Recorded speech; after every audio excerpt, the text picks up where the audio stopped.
Ini mungkin tambahan dari pertanyaan Arlinda Mas. Ini Gabay Mas dari Bayu Prakoso. Tanyanya dulu berangkatnya dari instansi mana? Mungkin ini yang dimaksud rekomendasi baliknya Mas Kaisang kali ya. Oh, dulu dari Bayangkara Nganjuk, buat kerja bentar, terus di sana pas nggak ada dokter anestesi yang in charge, yang langsung under Bayangkaranya, ngajuin ke direkturnya, ya alhamdulillah bisa diterima. Persiapannya emang nggak sebentar. Saya masuk anestesi itu persiapan 1 tahunan lah. Maksudnya dari teorinya, dari rekomendasinya.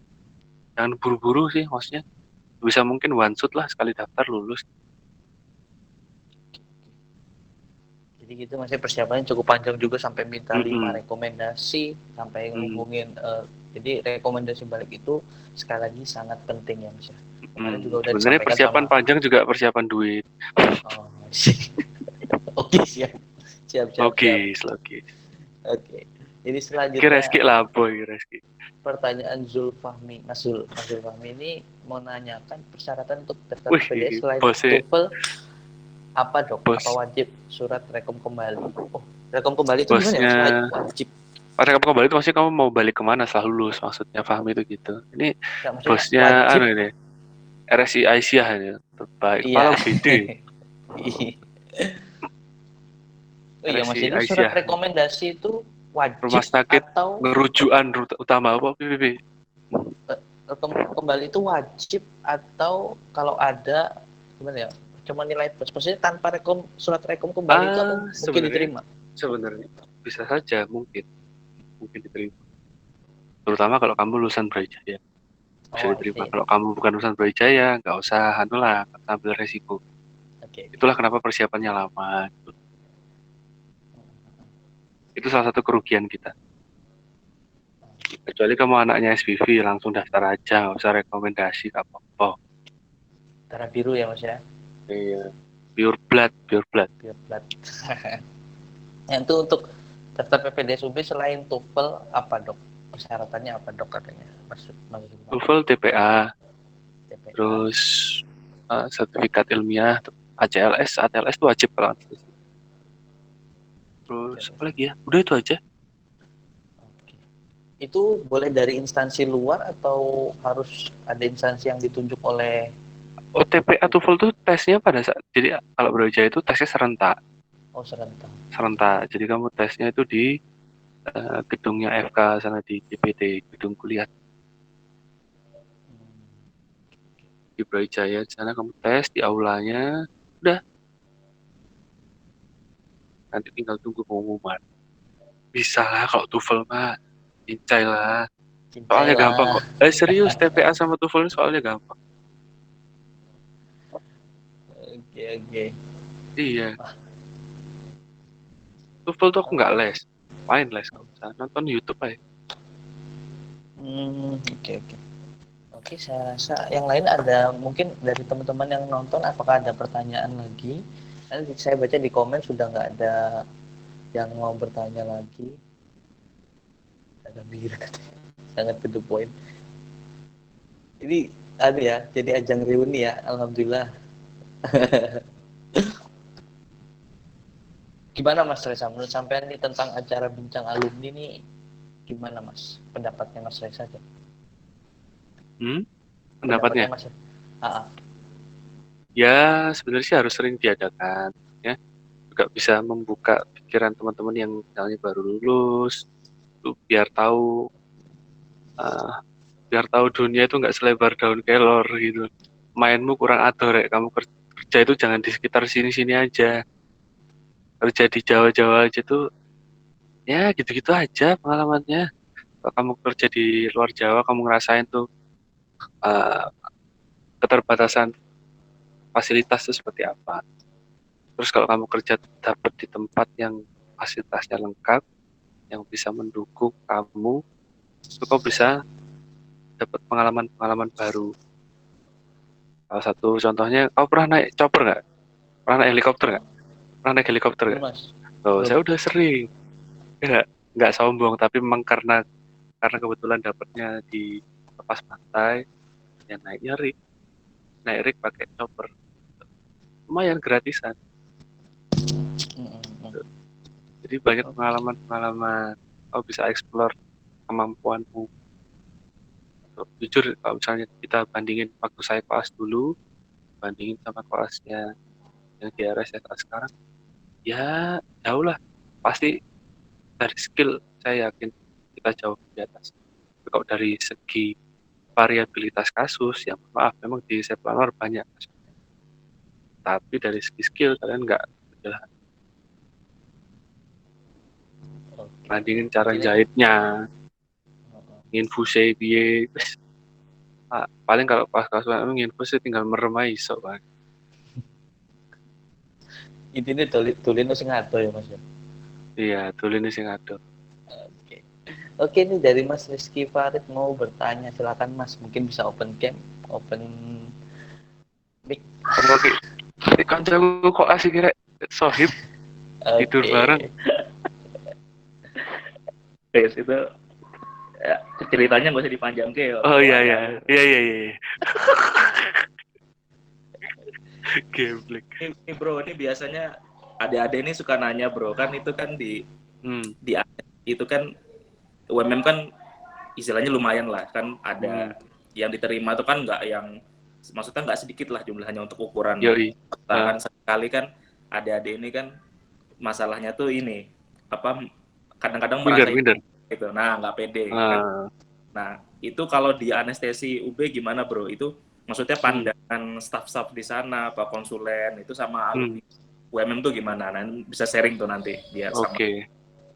Untuk sejauh ini pandangan SPV-SPV kita tentang alumni UMM di anestesi itu baik, relatif baik. Itulah kenapa banyak sekali PPDS anestesi itu berasal dari FKUMM. 5 loh, bayangin. Dari 41 orang, itu 1/8 sendiri, udah banyak banget.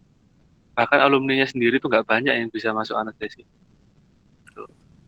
Dan FYI memang salah satu SPV dari anestesi di Malang itu dia seingat dia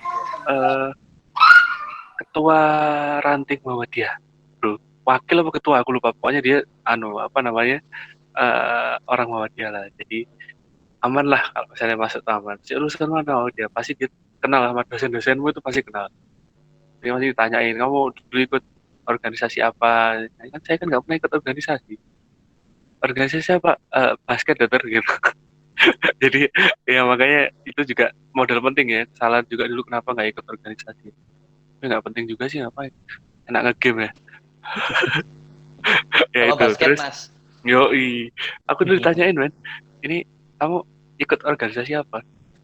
Organisasi basket dokter. Terus dia tanya, Mas, aku nggak pernah Gila. ikut, nggak pernah ikut, nggak pernah ikut apa, nggak pernah ikut apa namanya, bantuan medis. Yes, jadi dia pernah dong, padahal nggak pernah ikut. Itu pasti kenal tuh sama dosen-dosen kita. Jadi itu salah satu pandangannya si Oki. Terus kalian gak usah minder. Yang terpenting tuh kalau dari saya ya, karena kita sekali lagi ya dengan tidak mengesampingkan kualitas dari UMM, karena kita ini swasta, sekali lagi kan kita swasta, pasti itu ada eh, perbedaan dari segi nilai misalnya. Kan kita akreditasi B, itu ada minimal IB-nya itu harus lebih tinggi dibandingkan yang akreditasi A. Ya wajar sih, itu kan secara administratif ya itu wajar. Tapi kita nggak boleh berkecil hati. Dari mana? Ya kita buktikan dari pengalaman kita bekerja. Itulah kenapa ketika nanti kamu bekerja itu kamu membawa alma matermu, jangan sampai kamu bikin malu alma mater. Kamu bikin citra yang baik bahwa UMM itu bagus, UMM itu bagus. Caranya gimana ya? Kamu harus sadar diri. Kalau menurut saya sih you have to set your standard. Standarmu seberapa? Kamu harus ukur dirimu. Oke, misalnya kamu, dok, uh, dokter mau nggak saya tawarin, ini kasarannya, saya tawarin gaji 6 juta, oh, enggak, saya enggak, level saya enggak di 6 juta, lebih dari 10 misalnya. Tapi kamu harus buktikan dengan kualitas. Kamu bisa ngapain, kamu bisa apa, ada kemampuan lebih apa, sertifikat lebih apa. Itulah kenapa kamu harus harus uh, bisa set standarmu seberapa dan kamu bisa sesuaikan itu dengan kebutuhan pasar. Dan dari situlah modal kamu nanti ketika akan sekolah. Ketika kamu akan sekolah, kamu ada pengalaman bekerja di sini, sini, sini, sini, sini, itu pasti akan lebih dipandang dibanding yang fresh graduate ataupun bekerja tapi tidak di tempat yang istilahnya dengan kualitas yang oke. Misalnya jadi uh, Jawa kota gitu kan, jadi pakai uh, Jawa yang di kota yang fasilitasnya lengkap dan dari SDG sendiri tahu rumah sakit itu seperti apa, biasanya lebih dipandang yang lebih pernah kerja di daerah yang di, apalagi PNS misalnya daerah terpencil itu udah pasti keterima, udah pasti. Apalagi daerahnya memang butuh banget ya udah tinggal tinggal masuk aja. Karena ada kejadian memang di beberapa kali penerimaan tuh nilainya itu nggak cukup, tapi karena dia PNS kemudian daerahnya butuh banget terima. Nah itu juga faktor X yang harus kalian pertimbangkan tuh. Berarti intinya harus upgrade yourself ya. Iya, Maksudnya kamu harus pantaskan diri lah. ya, pantaskan diri betul. Kalau kamu ngerasa kamu oke, aku sih masih belum kayak belum siap ya udah nggak usah daftar, siapin aja diri. Itu kuncinya supaya kamu bisa sekali daftar, oke lah. Gak usah buru-buru. Kecuali kamu anaknya siapa atau ponakannya siapa, ya udahlah ngesot aja keterima, Bang. Siap, siap. Dengan tidak mengesampingkan kemampuan anaknya siapa dan ponakannya siapa ya, tapi kan tetap itu berpengaruh. Nggak bisa dilepas tuh dari kakakmu, nggak bisa dilepas bapakmu iki, ya wes, ya nggak? Tapi Ya, kamu ya harus betul. buktikan dirimu, ya nggak? Ya, betul. Oke, selanjutnya dari Mas Rizky gimana Mas? Ya, sip. Nanti harus ada penerusnya itu. Mumpung banyak senior lo di sana. Yoi, Iya banyak benar. loh. Nah, Terus dibuka no embong. siap di ini Ya, loh, siap banyak dididik. banget loh. Siap. Oh, Apip katanya Apip mau daftar saya tahun depan. Ayo Beb, daftar Beb. Siap. Pas aku kapten Beb, enak Beb mau Beb. Mantap. siap dididik, private juga boleh. Ya. Ya, Dana tak tawari gak gelem ya. Makasih moderator. Ya, mari Mas. Selanjutnya ada pertanyaan dari Rahma Rindradi. Silahkan Rahma mau. Oke, saya bacakan aja kali ya. Tadi dia menyebutkan bahwa ada 2 tahap tes. Masih belum jelas dok, itu tesnya apa saja ya dok? Oh, Untuk tes. jadi 2 tahap tuh. Yang pertama psikotes, TPA sama TOEFL. Enggak, sorry, 3 tahap. Yang pertama itu administrasi, ya. Apa itu? Apa sih lembar IPK itu? Ya itulah pokoknya. Surat KHS ya, KHS, habis itu STR dan kawan-kawan administratif lolos tahap kedua. Tahap kedua itu TPA TOEFL.